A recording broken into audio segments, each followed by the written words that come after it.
Hello everyone! In this tutorial, I'm going to be going over how to create a graphite underpainting for an oil painting. I'm going to speed through this part of the process since I already have some drawing videos available, and mainly just discuss how I create an underdrawing and prep it to start a painting. You might already know that this is a bit of a different process for me. I usually work with a toned raw umber and titanium white oil underpainting. But I like to change things up every now and again, and this seemed like an interesting way to start a painting. Plus, I'm always curious to find ways to speed up my process.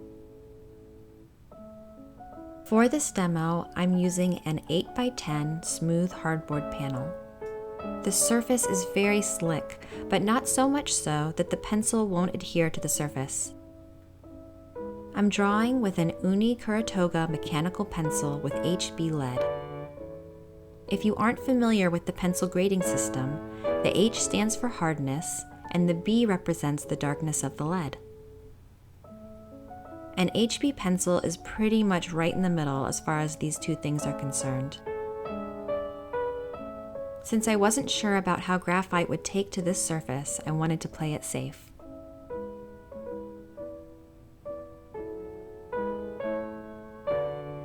As you can see, the pencil adheres to the surface pretty well. It doesn't show up as dark as it would on paper.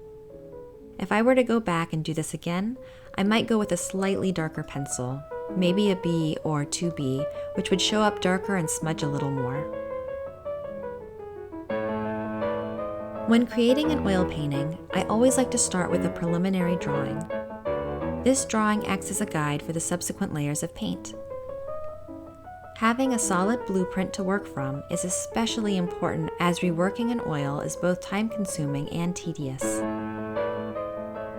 The only difference here is that usually my drawing is on paper, and then I do a basic line transfer onto a board. I save the rendering part for the underpainting stage. Initially, I loosely sketch the figure using basic round shapes. I like to keep my pencil in constant motion and always in contact with the paper during this step. It's okay for this image to be messy. The lines help build form and will allow for the figure to have more life and dimension later on. To soften the lines I have down and to add a subtle shadow, I use a smudge stick, which is basically just rolled up paper in the shape of a drawing utensil. These come in a ton of different sizes and shapes. I did notice early on, however, that because of the smoothness of the board, the smudge stick is a little more dramatic than on paper. A kneaded eraser is perfect for lifting out some areas that I want to be brighter. Once the general idea of the drawing is down, I feel more comfortable adding value. I prefer to work with soft forms initially. Darker and sharper lines will be used later on, near the final stages of the drawing. Another way to soften the lines I have down is to use a tissue to wipe the board. This really gives it a nice soft effect without getting rid of too many lines. I actually prefer this method to the smudge stick in this case, mostly because the surface is so smooth. To give the figures depth and volume, I shade the individual shapes. While the layers currently appear messy, they will assist me while developing the form. The early, quick strokes give the image energy. They act as the skeleton for the subsequent, more refined layers. As the image develops, it will become darker and more focused. Areas of interest will get deeper as they're developed. I'm going to mainly just focus on the figure and not worry about the background yet. Since this is a bit of an experiment, I want to just get my drawing down on the board and then see how the oil will look over it. I build a painting the same way I build the drawing, with lighter, less defined layers preceding darker and more refined ones. By tracing over the many lighter pencil lines I have developed in previous steps, desired areas can achieve a more focused and polished appearance. For me, an underpainting is just a value study. Everything is going to eventually get covered up when I start to add color. I've done some videos already on creating an underpainting, and even though this is a drawing, the same principles apply. I personally like to use a value study to get a better sense of lighting before I start to add color. And I like to start with an underpainting when I'm not exactly sure where I'm going to take the painting, or if I don't have a completely clear image of what the end result will be. Remember that an underpainting can be as detailed or as rudimentary as you like. I find it best to gauge the complexity of the piece before deciding on how detailed to make the underpainting. This part of the process is focused solely towards achieving accurate value. Because of this, the contrast of tone is more significant than the final image will be.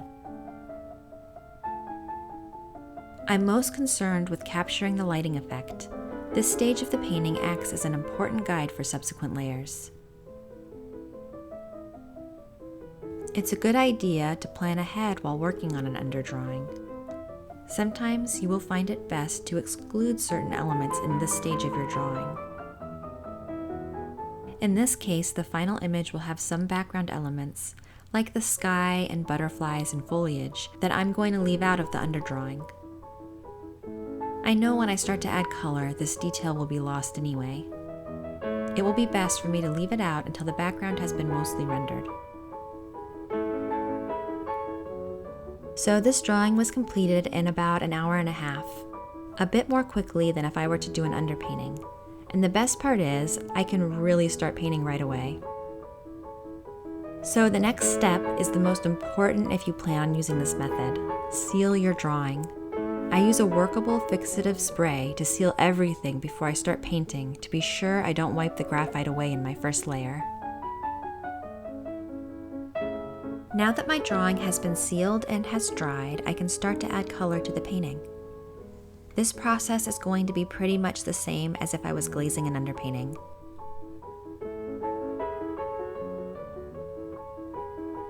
I'm not going to go over the painting part of this image in full, but I wanted you to see how the first layer of paint would look over the underdrawing. For the sky, I'm taking Charvin's Payne's Gray, French Yellow Orange, and Raw Umber to glaze my first layer of paint into the background. I just want to establish my palette before starting on the portrait aspect of the painting.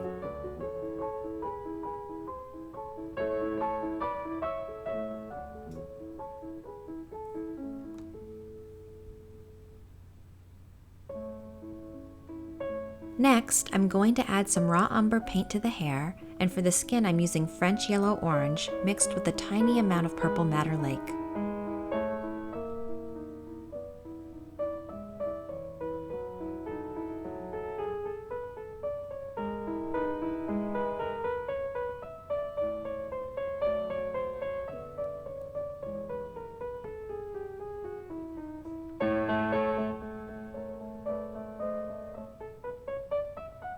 You can see here how the pencil lines are still showing through, which is perfect.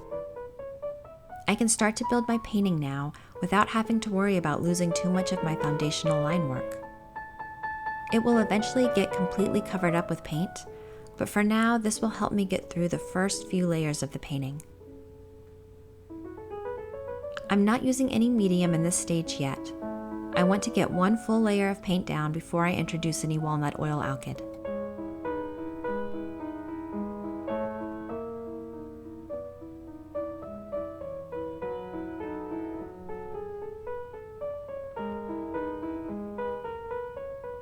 I slowly introduce Purple Madder Lake to warm up the cheeks and nose.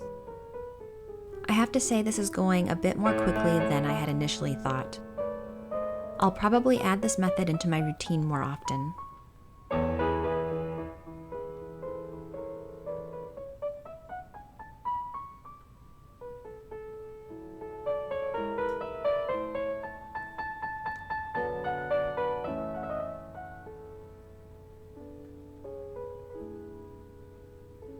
I'm working wet on wet right now and getting some of the highlights in as well with titanium white. This is all still the first layer. You can see how far I can push some of the details before having to wait for the painting to dry.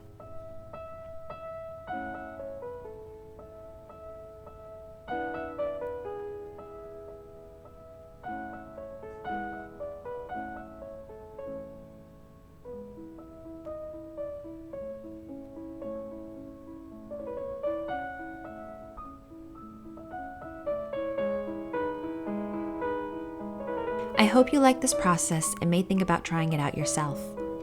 Just be sure before you start painting, you use a spray fixative or gel medium to seal your drawing. Anyway, as always, thank you for watching, and I love hearing your ideas and suggestions for new tutorials. The next written tutorial is going to go over how to prime a surface to get a smooth texture before you start painting. I know that one has been requested a few times, and I'll be posting it later this week. Until next time.